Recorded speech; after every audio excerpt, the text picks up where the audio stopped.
Sobre as agências executivas, analise as afirmativas a seguir.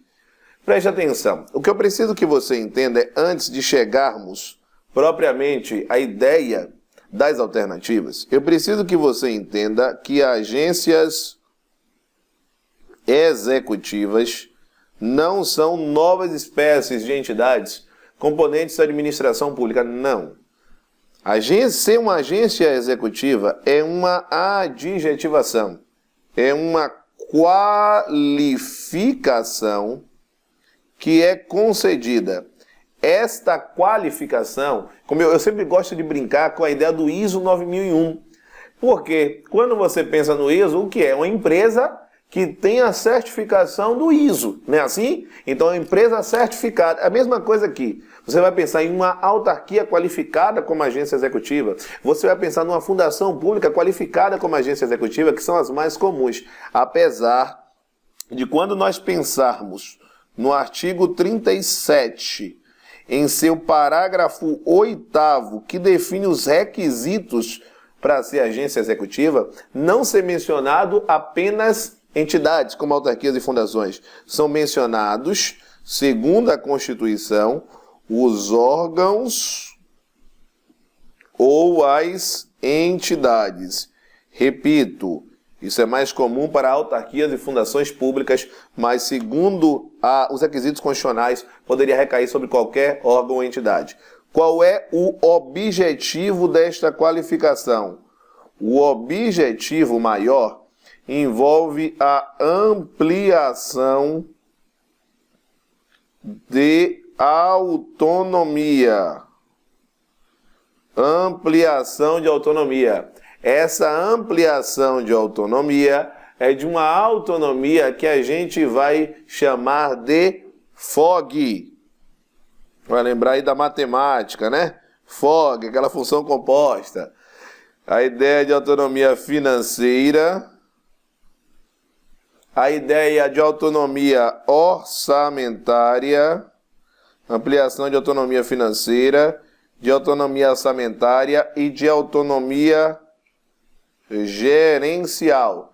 Como é que se atinge isso? A partir do que nós chamamos de celebração de um contrato, e esse contrato é chamado de contrato de gestão. Então, a partir da celebração de um contrato de gestão entre os administradores do órgão ou entidade com especificamente a entidade criadora. Vamos voltar aqui. Não são uma nova espécie de pessoa jurídica distinta daquelas previstas na Constituição como integrantes da administração pública. Exatamente, trata-se de uma qualificação que o poder público poderá conferir a determinadas entidades. Ele fala entidades, mas em verdade a Constituição fala órgãos ou entidades. Assinale a opção que apresenta as entidades que podem receber tal qualificação. A linha de raciocínio é, veja, organizações sociais, serviços sociais autônomos e organizações da sociedade civil de interesse público não são entidades componentes da administração pública, são entidades denominadas de paraestatais. Estas, de fato, não poderão receber essa adjetivação, o que sobra apenas autarquias e fundações públicas, porque é a única alternativa que contempla entidades pertencentes à administração pública brasileira. Tá certo? Vamos lá para a próxima questão 37. Assinale a opção que apresenta as entidades que, segundo o texto constitucional, compõem a administração indireta. A gente já sabe o seguinte: a administração pública indireta, ela é formada por quem? Atenção, nós temos as autarquias. Além das autarquias, nós temos as fundações públicas. Lembrar que no caso das fundações públicas, existem as fundações públicas de direito público, que são as fundações autárquicas, e existem as fundações públicas de direito privado. São as fundações públicas de direito privado. Além destas, nós temos as empresas públicas, além da existência das sociedades de economia mista. Além das sociedades de economia mista. Tá certo? Então, vamos lá. Autarquias sim, empresas públicas sim, ministérios não, tribunais de contas não, porque são órgãos que integram a administração direta. Fundações públicas sim, empresas públicas sim, Ministério Público não e Tribunal de Justiça não. São órgãos componentes da administração direta. Sociedade de economia mista, fundações públicas, Ministério Público não. Autarquias sim, empresas públicas sim, fundações públicas sim, sociedade de economia mista sim, então ficamos com a letra D, observe. Sociedade de economia mista sim, autarquias sim, agências reguladoras a gente pode dizer que sim, porque elas se enquadram aí como autarquias especiais, mas elas já estariam inseridas na ideia de autarquias, mas os tribunais de contas não, então nós terminamos qualquer dúvida, então a 37 nós ficamos com a letra D. Questão de número 38. Assinale a opção que não retrata uma característica da autarquia. Olha só, olha só, olha só. Quando nós raciocinamos este aspecto e pensamos nas autarquias em suas características principais, nós devemos observar o seguinte. Essas autarquias,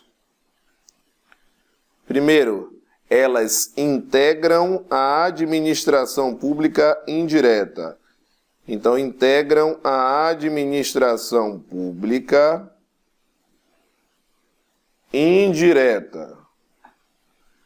Além de integrar a administração pública indireta, elas foram criadas a partir de qual processo? Ou seja, o surgimento, anote esse aspecto, tá? Anote aí. O surgimento se dá a partir de uma descentralização. Esta descentralização é uma descentralização